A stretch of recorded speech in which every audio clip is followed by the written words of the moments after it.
Ça peut ou ne pas plaire aux autres, mais c'est par là qu'on doit commencer. Deux juristes détaillent sur un plateau de télévision pour débattre une question ou une thématique. Et il y a un soubassement de droit. Lui, c'est Maître Ghislain Mwangi, que je tiens à inviter ce plateau pour partager avec moi une thématique purement juridique, bien que la connotation peut être politique, mais au moins le soubassement reste juridique.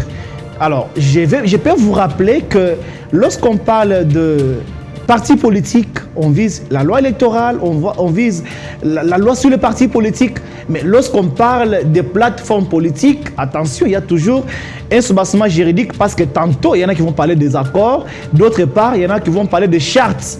On ne peut pas parler de chartes et des accords sans parler de droits. Parce qu'il y a deux personnes, il y a un contrat où les consentements des uns et des autres peuvent être de mise pour que l'on puisse parler de la charte d'une plateforme ou encore d'un parti politique. Mais ici, ce n'est pas l'enjeu du jour. Nous allons parler de la thématique qui fait rage, qui fait parler de lui à travers la cité. Plateforme en RDC, tension ou cause de tensions politiques. Je me suis dit, je ne peux pas débattre seul. Nous allons essayer un peu de parler de 4 chapitres. En première position, nous parlerons de l'historique, nous parlerons de typologie, nous parlerons des inconvénients, mais il n'y a pas aussi qu'inconvénients, il y a aussi avantages. C'est pour la première fois que je le reçois, il parle bien. Je vous avoue déjà que lui n'est pas présenté parce que Siloé, c'est sa maison. Autrefois, il est passé sous une autre forme, un autre cadre, mais aujourd'hui, il a voulu répondre à notre invitation. Bienvenue, maître. Merci, maître Silos Pontuichi. Mais je peux rappeler, si ça vous a fait un peu mal, ce n'est pas le cas, ce n'est pas l'oubli non plus, j'ai voulu le faire au moment opportun. Vous êtes commissaire national du mouvement politique ou règlement politique, le centre. De toutes les façons, la bonne appellation, la bonne prononciation viendra de vous. Oui, pour vous compléter, je suis commissaire national au sein du règlement politique Le Centre, mais bien avant d'être commissaire national au sein du règlement politique Le Centre, je suis vice-président interfédéral du parti politique Liberté. Dirigé par quelle autorité morale, comme vous le voulez, bien au Congo? Non, il n'y a pas d'autorité morale au niveau du parti politique Liberté, tout comme au niveau de mon règlement politique.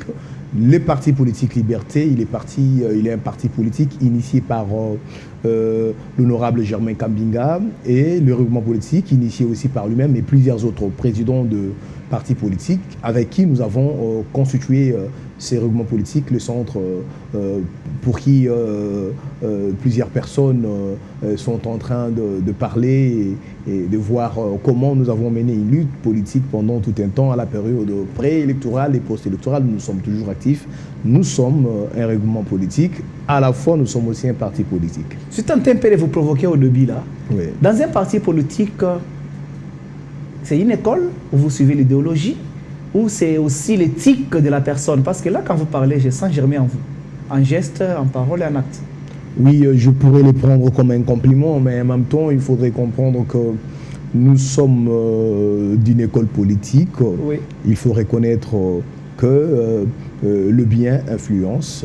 Je ne me sens pas gêné que les gens témoignent que le bien qui est en cette personnalité politique de Germain Kambinga puisse influencer ma gestuelle politique ou encore ma marche politique. Parce que je crois que lorsqu'on adhère à un mouvement politique, et surtout quand on est jeune comme nous, on a un modèle qu'on a donc trouvé bon, et puis on essaye quand même tout de même de s'inspirer de ces modèles, et par cette inspiration, on trouve sa propre voie. C'est son droit de pouvoir se féliciter et féliciter son maître. La thématique s'affiche au bas de l'écran, c'est celle que vous connaissez. Nous parlons des plateformes qui, du reste, sont à la base de la tension politique au Congo. Ça signifie qu'on peut aller de crise en crise au niveau électoral. Ça peut être avant les élections, pendant les élections, après les élections, juste parce que peut-être il y a des intérêts individuels, des intérêts égoïstes, de gens qui ne veulent pas l'avancement du Congo. Ce n'est pas mon avis, mais c'est l'avis de ceux qui sont à la cité qui pensent ainsi. Selon vous, d'abord, c'est quoi une plateforme électorale? Ou une plateforme, simplement? Je comprends très bien votre préoccupation, et je pense que c'est la préoccupation de plusieurs de nos compatriotes. Aujourd'hui, nous sommes en train de parler des aspects des organisations politiques. Parce que qui dit plateforme politique voit les organisations politiques. Oui. L'espace politique est animé par les organisations politiques qui sont traditionnellement d'abord les partis politiques, les mouvements associatifs, le groupe de pression et aussi les plateformes politiques ou le regroupement politique. Il faut d'abord commencer par définir.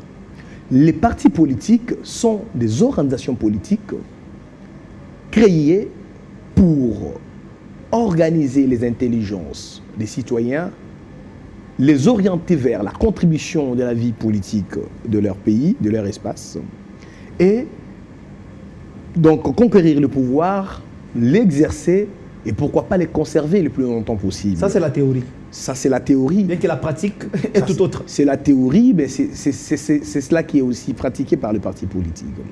Nous avons les mouvements associatifs qui, eux, à leur tour, se veulent un peu de fois apolitiques, mais comme étant de représentants de plusieurs couches sociales qui mettent la pression sur les acteurs politiques qui sont traditionnellement des partis politiques.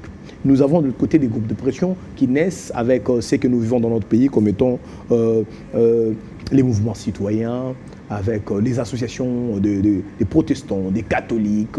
Il y a plusieurs groupes dans le pays qui exercent la pression sur les organisations politiques, oui, sur les acteurs politiques. Il y a aussi ce que nous avons comme regroupement politique, ce qui est d'ailleurs la thématique de notre entretien.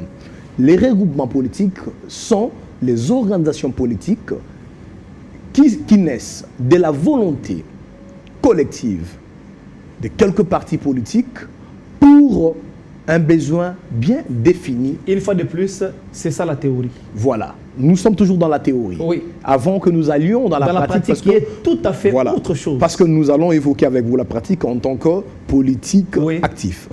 Alors, dans cette théorie, vous voyez que les regroupements politiques et les partis politiques semblent être similaires. Mais il y a une différence qu'il faut établir. Les partis politiques ont une vocation à long terme.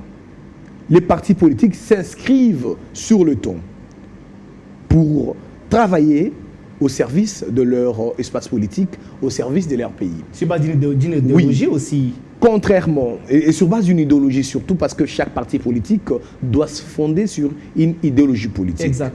Certainement, on peut être de gauche, on peut être de droite, on peut être du centre. Du centre, comme nous. Vous. Voilà.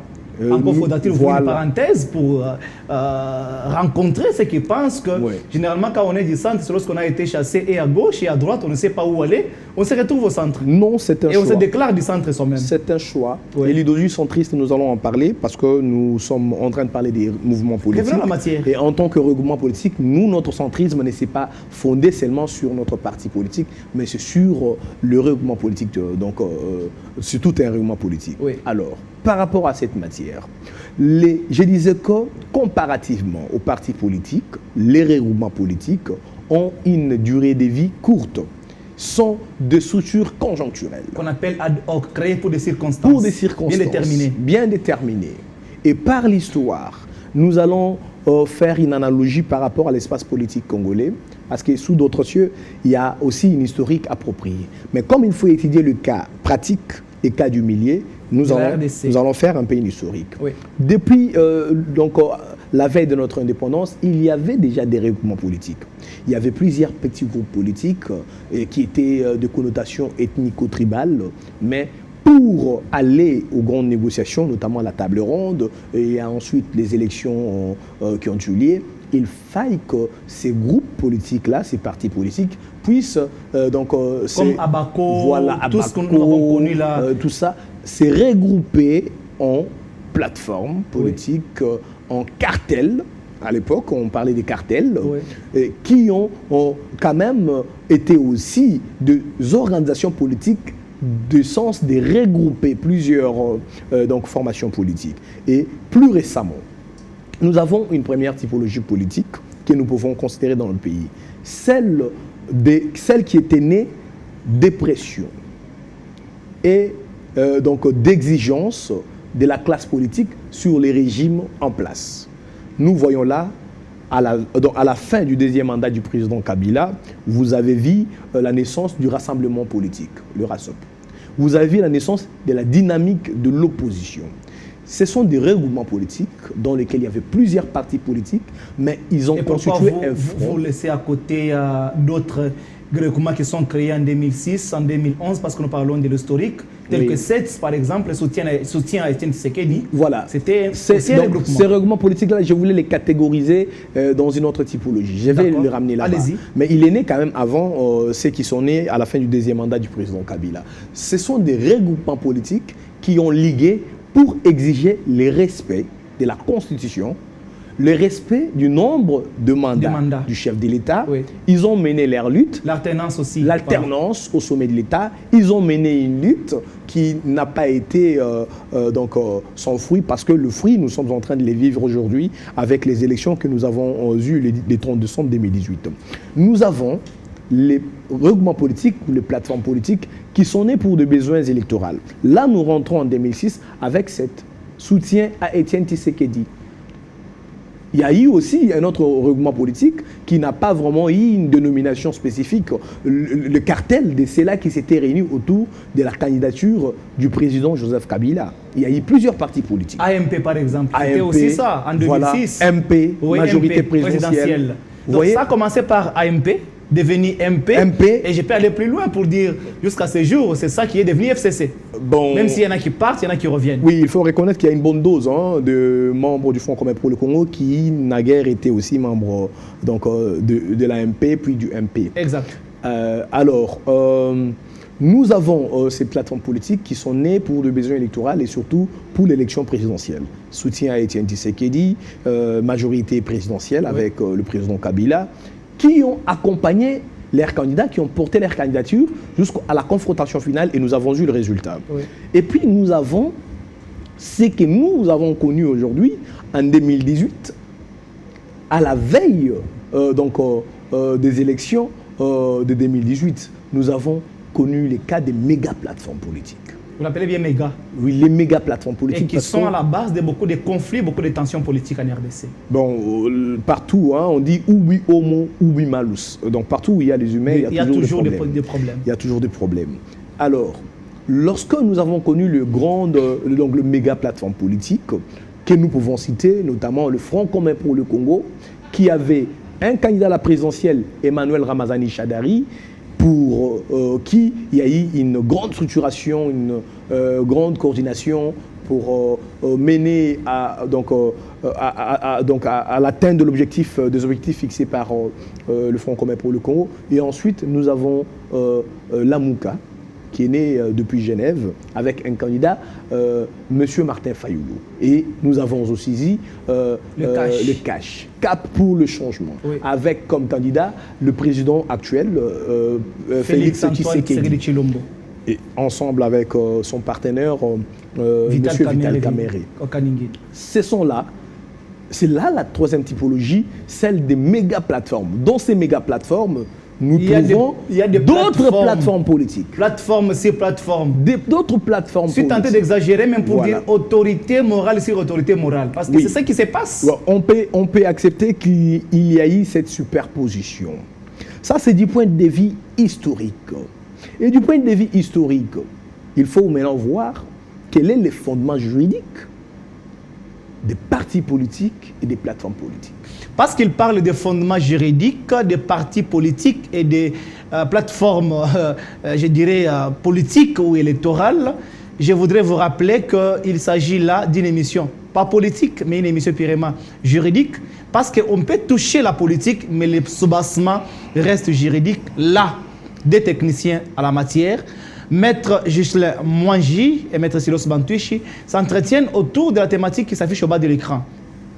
De grâce, veuillez nous contacter, pas par appel, mais par SMS, par WhatsApp, pour nous envoyer vos suggestions, vous nous envoyez vos propositions, mais aussi nous dire ce que vous pensez de cette émission. Je n'ai jamais oublié, ceux qui suivent cette émission connaissent mes habitudes, sans saluer les étudiants de différentes facultés disséminées à travers la ville de Kinshasa, William Boud, Bel Campus, ILK, UPC, Sans oublier la colline inspirée, Inikin, c'est là les savoirs, c'est là qui nous encouragent, qui nous disent « va encore de l'avant ». Les juges, les avocats, les magistrats sont ceux qui ne sont pas épargnés, mais attention, les intellectuels tout entiers, à travers la République, plutôt à travers la capitale, qui nous suivent, qui nous encouragent, c'est pour vous cette émission. Maître, on revient à vous, vous parlez du fondement juridique.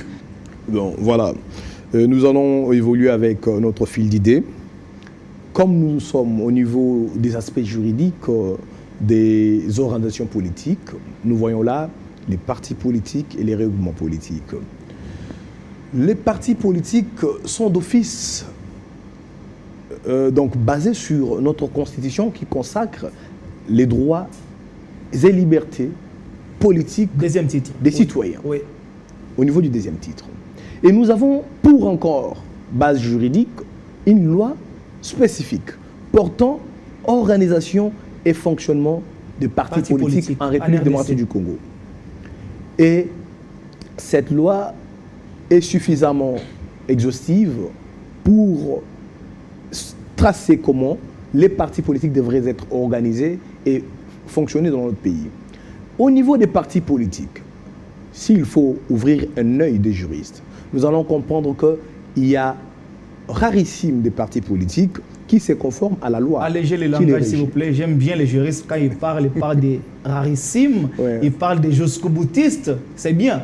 Mais tout ce qui nous suivent, pour ne pas dire le même niveau, mais il y en a qui sont comme des mortels, qui ne sont pas outillés ou initiés à la matière. Oui, comme pour dire, ma grand-mère a aussi le droit de vous suivre. Voilà, merci beaucoup, Maître Silos Pantouchi, mais je crois que les mots rarissimes et très repris dans le langage. Tout à fait, nous allons essayer d'adapter le langage à l'audience.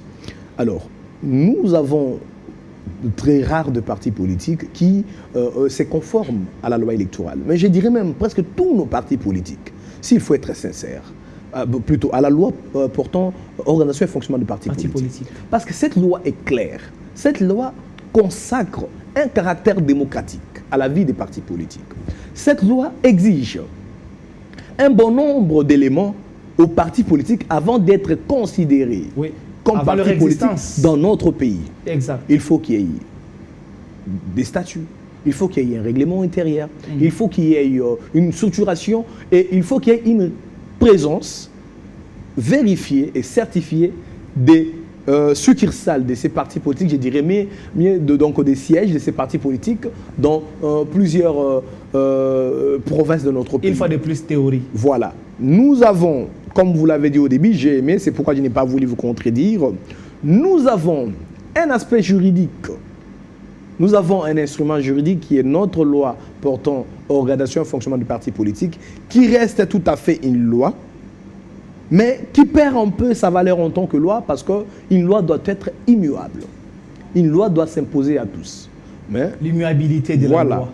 Au nom de certains principes du pluralisme politique, de la libération de l'espace politique, je pense que les autorités en place n'ont pas été très sévères par rapport aux exigences légales à la naissance et à l'existence des partis politiques. Les centres font partie de ces autorités-là qui n'ont pas été, je dirais, attentives ou souples.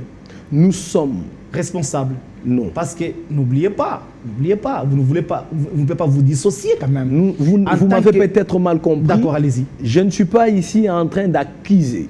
Oui. Je suis en train de relativiser la situation. Parce que, comprenez un peu, Maître Silos Pantouchi, que, par exemple, c'est un exemple, un certain Ghislain Mwangi crée son parti politique.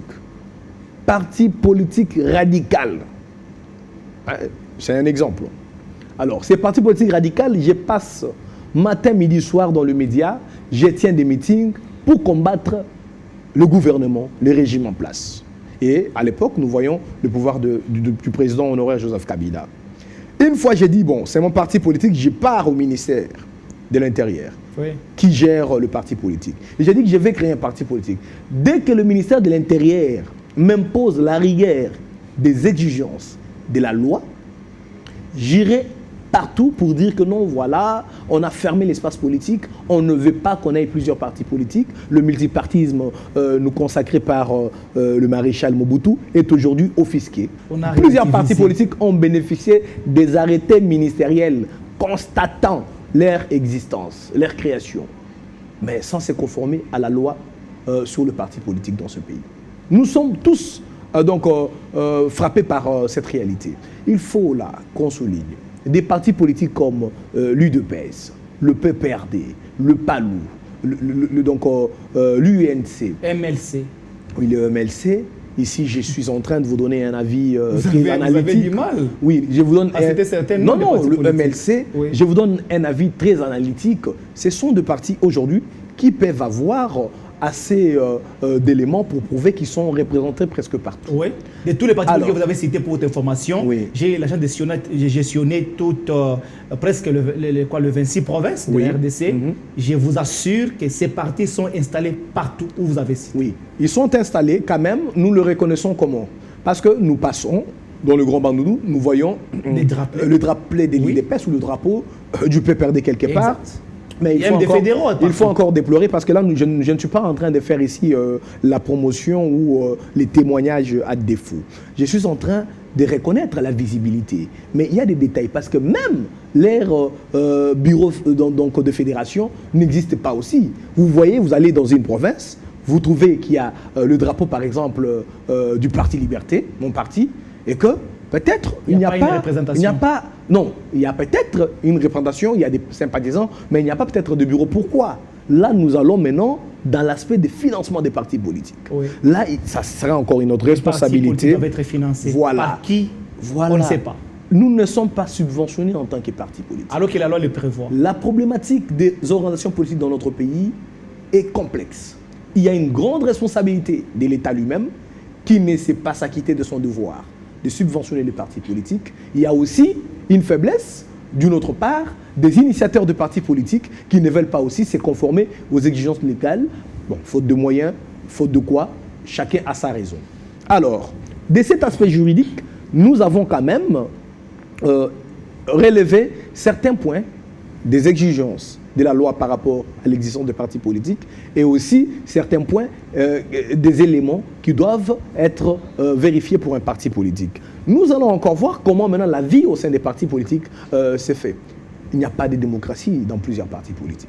Vous allez voir qu'il y a des partis politiques qui ont des statuts qui restent encore théoriques, comme vous l'avez dit. Oui. Parce que je vous ai dit que je partage avec vous cette considération. Des statuts de partis politiques, des règlements intérieurs des partis politiques sont restés lettres mortes parce que n'étant pas appliqués. Jamais soumis à l'appréciation de tous, jamais amendés, voilà. Jamais révisés. Voilà. Les partis politiques dans notre pays sont aujourd'hui semblables à des entreprises privées. La majorité des partis politiques. Vous voulez dire quoi par là? Il y a toujours, non, je ne suis pas en train d'inscrire une lecture qui fustige la succession de personnes de même famille à la tête des partis politiques. Si cela est dans... Mais c'est ces derniers... Si cela est d'avis démocratique, voilà, pas. Il n'y a pas de problème, il n'y a aucun problème. L'exemple de l'UDPS, dont le président actuel est le fils de l'ex-président, mais qui est passé par le vote. Par le vote, moi je vis, parce que moi j'habite Limité, je vis quand il y a eu la campagne électorale pour la présidence de l'UDPS, j'ai vu des membres de l'UDPS concourir à côté du président Félix Tshisekedi à l'époque, qui était candidat, et il y a eu des élections libres, transparentes, devant des observateurs, devant des ONG, et il a remporté des élections démocratiques. Ces débats-là, je ne suis pas... C'est un très bon débat, mais je voudrais qu'on ne tombe pas dans l'hypothèse ou dans la phrase qui dit la télé, c'est le temps. Oui. Je voudrais qu'on aborde vraiment les nœuds du problème, qu'on puisse creuser la plaie s'il le faut, même si ça va couler du sang, ce n'est pas un problème. Nous avons parlé du méga plateforme. Oui. Et ici, je voudrais qu'on puisse ouvrir la parenthèse FCC, plateforme, au sein de laquelle il y a AFDC et alliés. Méga plateforme qui aujourd'hui pose petit problème. Qui dirige qui doit faire quoi, qui est chef de qui? Il n'y a pas que le cas du Front commun pour le Congo, il y a aussi les cas d'Ensemble qui aussi en son sein a plusieurs autres plateformes. Il y a aussi les cas de la Lamuka, oui. Il y a aussi les cas du Cash, parce que vous n'allez pas oublier que l'UNC a aussi son groupe qui est UNC et Alliés. Voilà. Mais se retrouvant dans le Cash. Voilà, c'est maintenant la problématique qui s'impose. Mais il y a des petits problèmes, mais il y a des grands problèmes si vous voulez bien. Nous notons que sur le plan d'existence, les partis politiques sont basés sur une idéologie, sont d'une longévité assurée et ont l'objectif, l'ambition de conquérir le pouvoir et de les conserver. De la même façon que les regroupements politiques. Mais les regroupements politiques sont nés, comme nous l'avons dit, pour des circonstances. Maintenant, l'aspect juridique des regroupements politiques. Les regroupements politiques dans notre pays trouvent donc leur fondement juridique dans notre Constitution, au niveau de l'article 101. Là où on parle des candidats aux élections législatives. La Constitution stipule que les candidats sont présentés par les partis politiques, les regroupements politiques ou de manière indépendante par les candidats lui-même. Vous voyez que déjà là, la Constitution nuance ou carrément libelle l'existence des partis politiques et des regroupements politiques. Oui. Et nous rentrons dans la loi électorale récemment modifiée à la veille des élections de 2018, qui aussi reprend les mêmes textes, qui dit que les candidats sont présentés par les partis politiques, les regroupements politiques ou par les indépendants. Alors, ces regroupements politiques-là, qui sont nés du fait de la loi électorale, qui innovent avec la seuil de représentativité pour être pris en compte dans la répartition des sièges au niveau des assemblées des élus, l'innovation de cette loi a imposé plusieurs partis politiques à se muer en regroupement politique. Ils se sont retrouvés autour des regroupements politiques qui n'ont que pour fondement juridique la Constitution et la loi électorale. Et nous constatons tous qu'il n'y a pas une loi spécifique portant organisation et fonctionnement des regroupements politiques. Non, ça n'existe pas en RDC. C'est là où il y a le nœud du problème. Même si par analogie ou syllogisme, il y en a qui veulent diriger les plateformes comme s'ils dirigeaient les partis politiques. Voilà. Alors que vous voyez que déjà, pour l'organisation dans le parti politique, il y a déjà beaucoup de problèmes qui se posent. Le système de gestion n'est pas démocratique, les mandats ne sont pas respectés, les congrès ne sont pas convoqués à la régulière, la représentativité sur le plan national n'est pas assez nette. Et nous avons maintenant la nouvelle réalité des regroupements politiques qui, eux, naissent pour des besoins électoraux, pour la circonstance, mais qui viennent envenimer la situation. Pourquoi? Parce que les élections de 2006, celles de 2011, ont enregistré des candidats sur des listes de partis politiques. Mais et ça n'a pas créé ce compte tenu de la norme de seuil de représentativité aux législatives nationales, 1%, aux législatives provinciales, 3%, local 10%. Les partis politiques ont dit non, nous devons optimiser notre tentative. Nous ne pouvons pas aller aux élections avec les risques, comme nous ne sommes pas suffisamment représentés, comme nous ne sommes pas presque partout dans les provinces, nous devons alors nous associer. Il y a eu des regroupements politiques qui sont nés pour le besoin électoral, notamment tout ce que nous avons comme regroupement politique des parts et d'autres, AFDC Alliés, le Centre, Code, Nogec, je ne peux pas citer tous les regroupements, quelques exemples suffisent. Vous allez voir qu'il y a eu plusieurs partis politiques qui se sont constitués en regroupement politique. Et les listes des candidats aux législatives nationales et provinciales ont été présentées comme étant les listes du regroupement politique. Qui peut aujourd'hui se prévaloir une liste électorale d'un regroupement politique parce que étant le président du regroupement politique? Sur le plan juridique, ça pose problème. Vous voyez? Parce que, par exemple, je prends le cas le plus pratique avec la FDCA pour répondre à des préoccupations de plusieurs compatriotes. Parce que ça fait rage. Voilà, une personnalité comme M. Steve Mbikaï, qui est président du Parti travailliste. Oui, PT. Il est présenté candidat aux élections nationales, comme aux législatives nationales, comme sur la liste de la FDCA. Il est sur la liste de la FDCA. Il n'y a aucune place où on mentionne PT.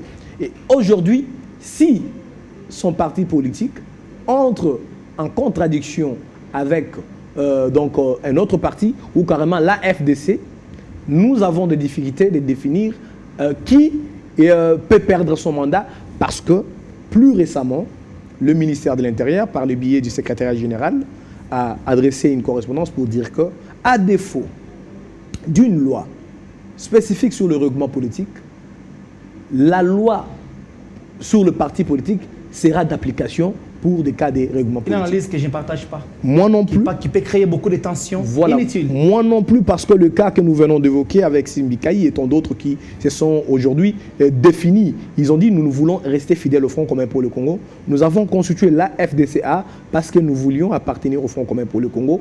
Comme le sénateur Modeste Bahati veut se retirer, nous restons.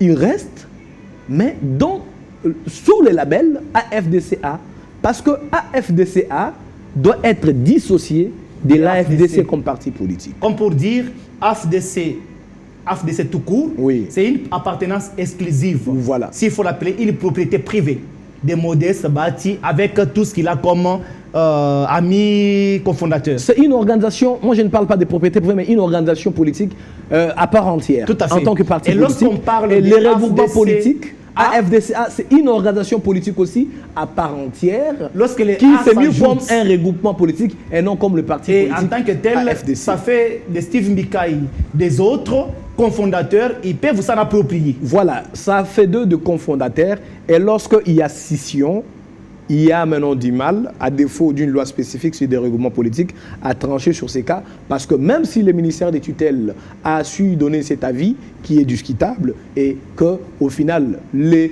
insatisfaits vont se dire, nous voulons maintenant aller devant le cours des tribunaux pour être tranchés, finalement, question problème. Voilà. Sans vous interrompre. Vous m'avez fait beaucoup de remarques en disant qu'il faut laisser l'invité parler le plus longtemps possible pour qu'on le suive. Vous avez vu que je l'ai laissé. Il m'a mené sous forme de questions bateau, ce n'est pas ça mon souci.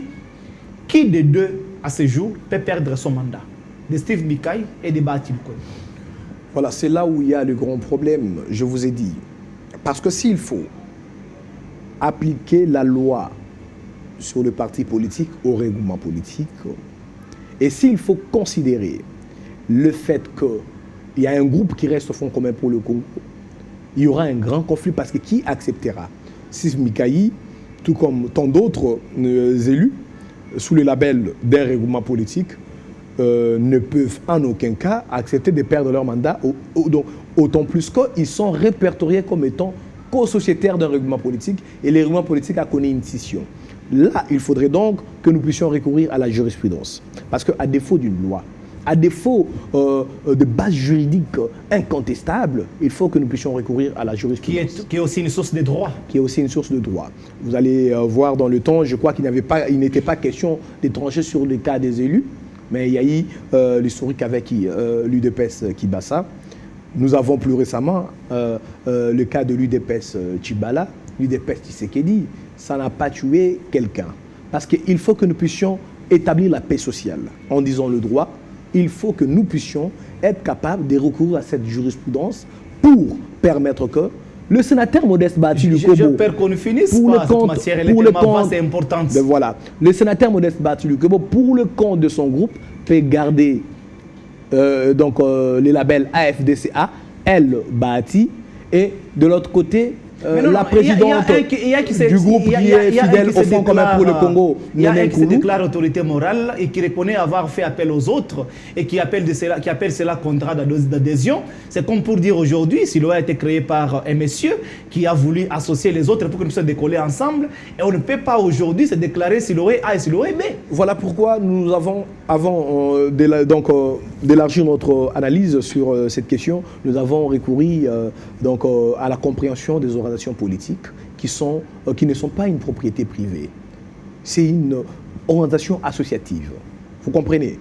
De la même façon que le parti politique AFDC, tout comme un autre parti politique, n'appartient pas à une seule personne, de la même façon que le regroupement politique n'appartient pas. Mais non, les problèmes se posent au niveau des textes, les statuts.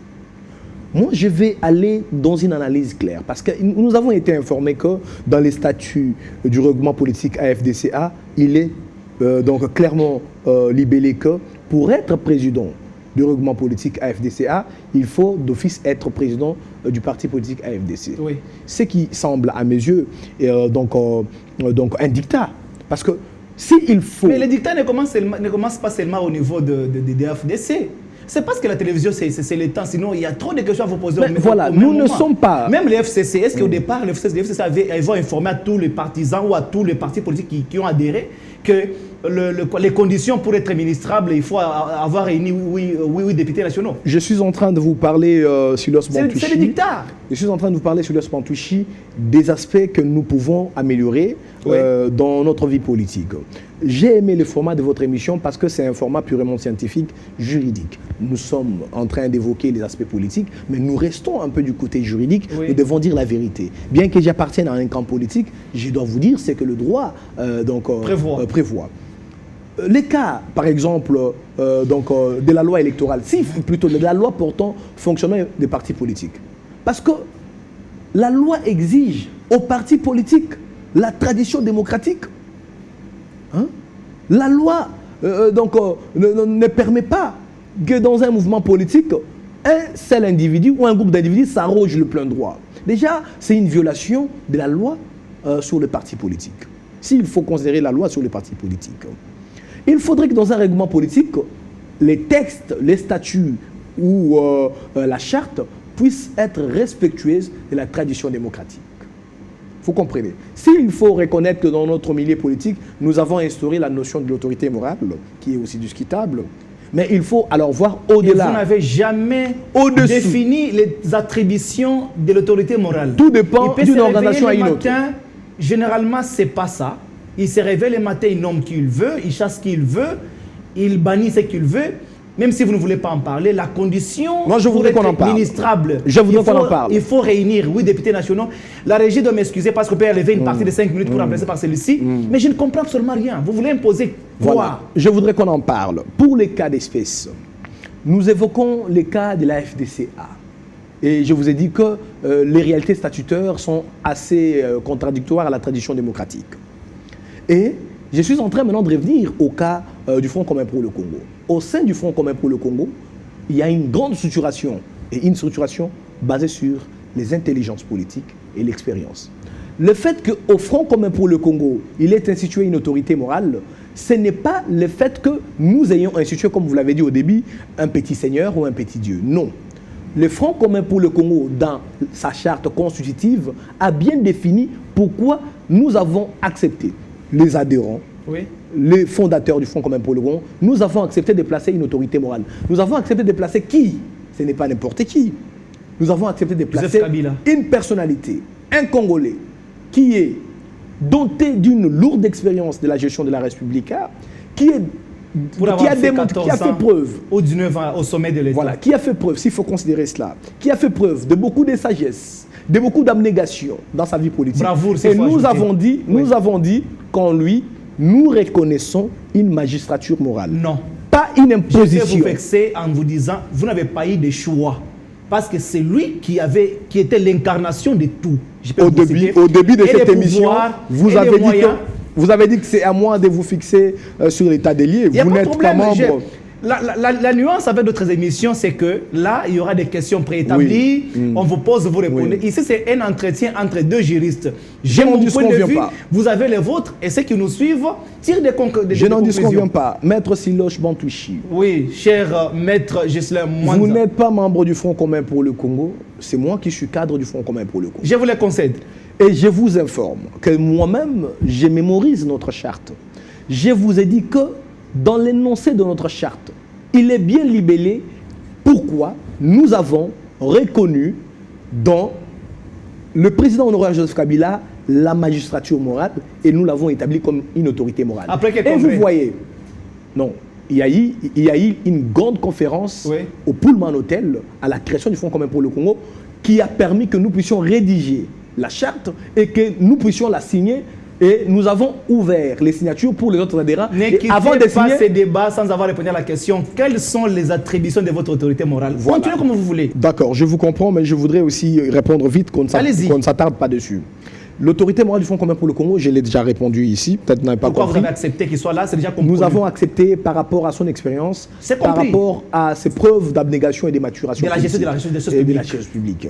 Et puis, nous avons reconnu en lui les attributions maintenant. C'est la magistrature morale sur l'avis du Fonds commun pour le Congo. Je parle de la magistrature morale. Les orientations, les conseils, les sanctions finales. Et les fonds dans la charte, avouez-moi que c'est repris. Je vous dis que la charte libelle bien que, considérant l'expérience politique avérée du président... Je les garde pour vous. Je l'appelle le lundi prochain avec charte à l'appui pour pouvoir répondre à la question des attributions de l'autorité morale. Voilà, nous lui reconnaissons cette qualité d'autorité morale. Et je vais vous dire une chose sur le Spantouchi. Regardez un peu ce qu'il y a eu dans la période post-électorale. Au sein du Fonds commun pour le Congo, nous avons connu le premier travail le plus dur, les élections de bureau définitif de l'Assemblée provinciale. Il fallait gérer les ambitions au sein du Fonds commun pour le Congo.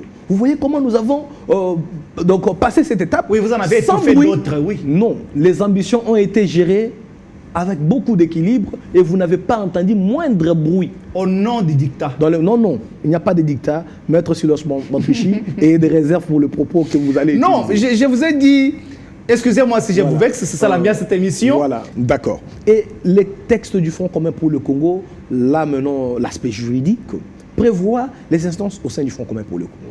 Nous avons la première instance qui est l'autorité morale, vers qui nous recourons pour les orientations, la magistrature morale, les sanctions finales en cas de conflit des ambitions politiques.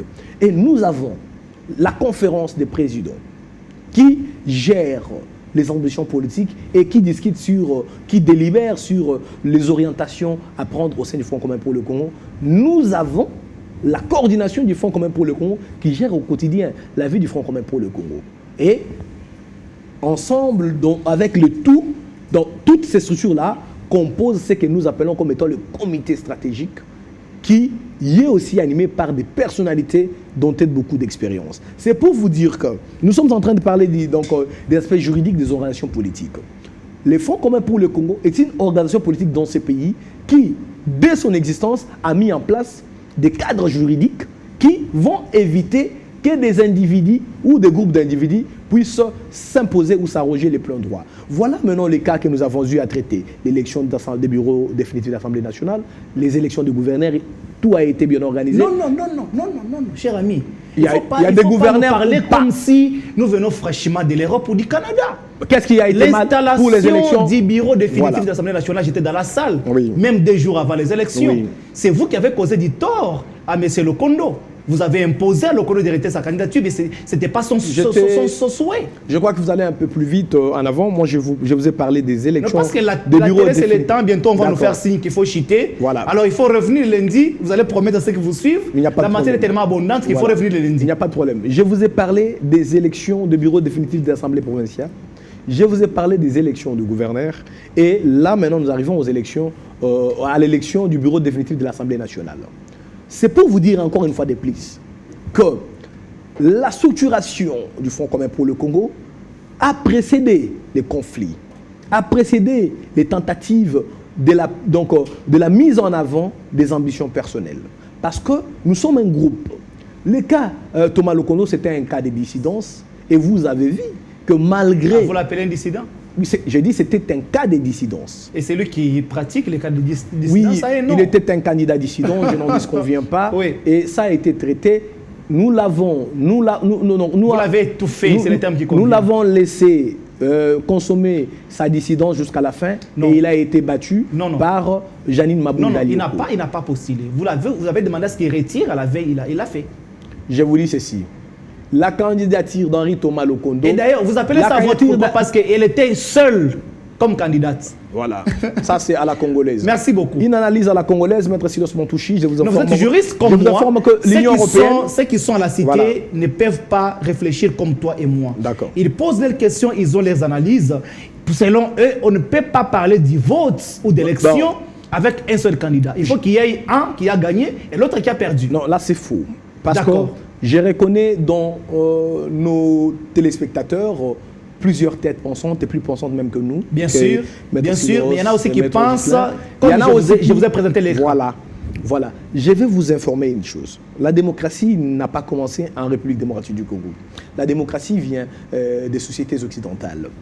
Je vous parle plus récemment de l'élection des organes de l'Union européenne, les conseils européens, la Banque européenne, l'Assemblée, le Parlement européen. Jusqu'au bas. Oui, jusqu'au bas. Je vais vous informer que les pays européens se sont réunis pour arrêter une seule candidature à chaque poste. À la Banque européenne, oui.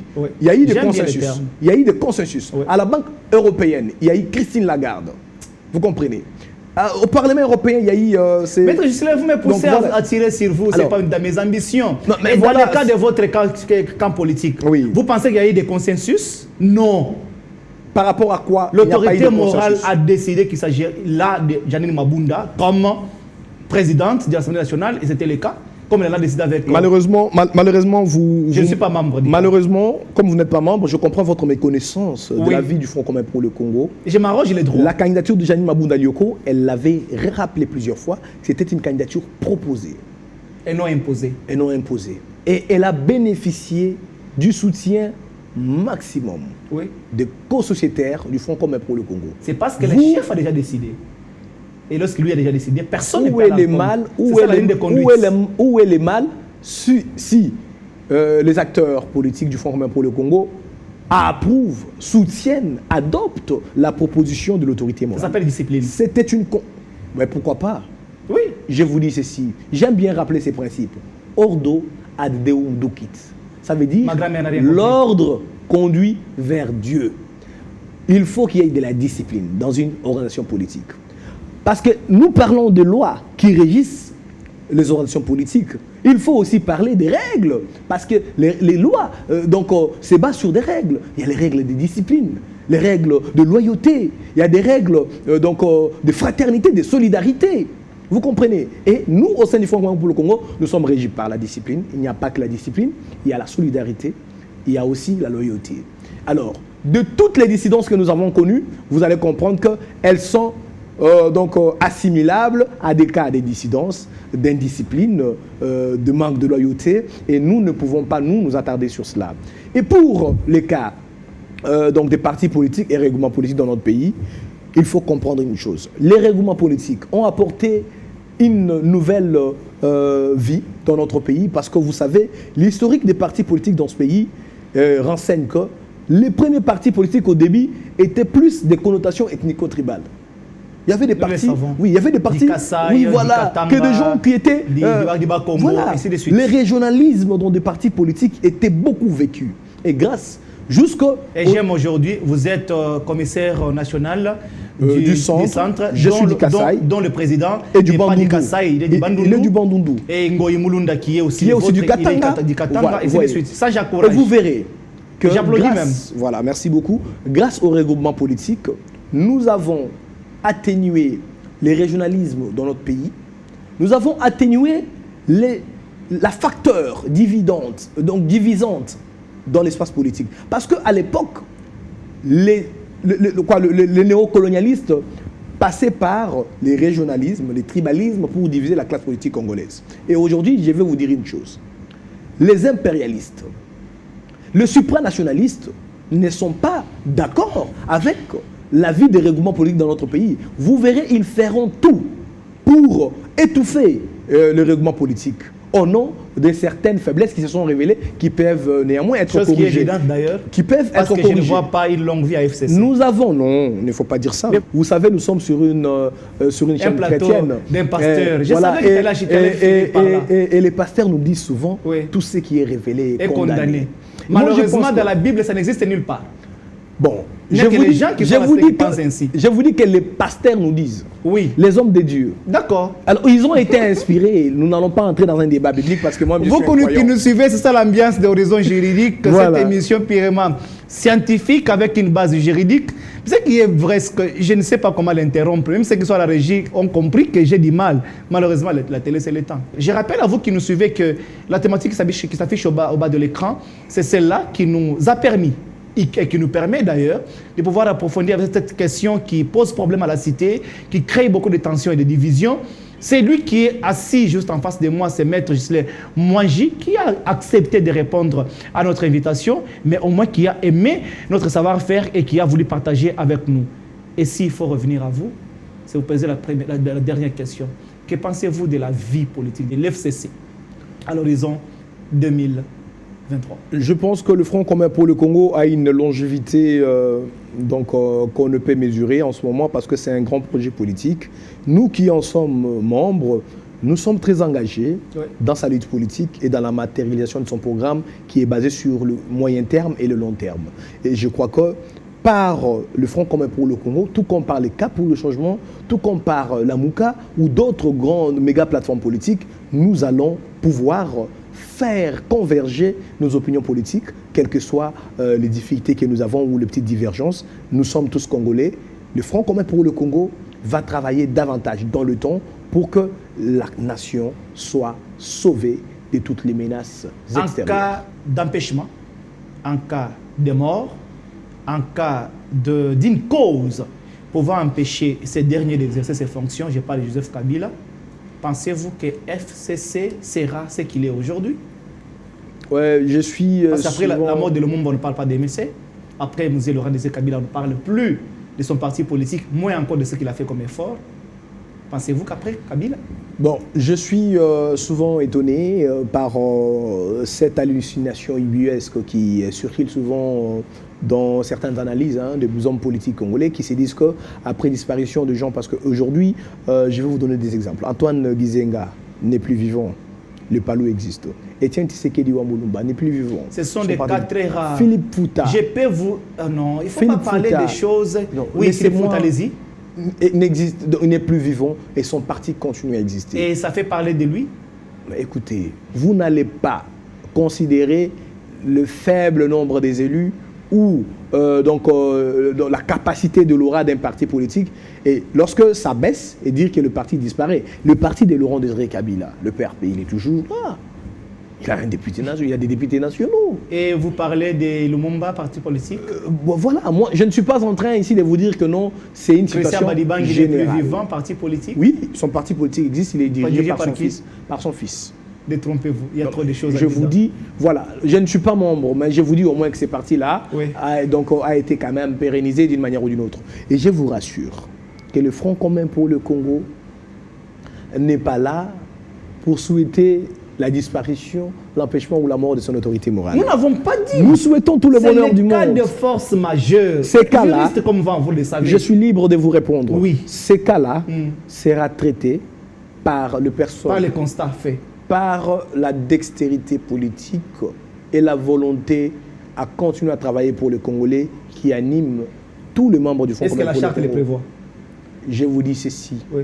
La charte telle qu'elle est là, elle prévoit les modalités d'existence, de gestion et d'objectifs de notre merci beaucoup, politique. Vous qui nous avez suivis. Lorsqu'il y aura des difficultés, nous allons gérer. Il n'y a pas la télévision, c'est le temps. Merci à vous qui nous avez suivis de partout, mais de manière particulière consacrée Bantou Chiviki.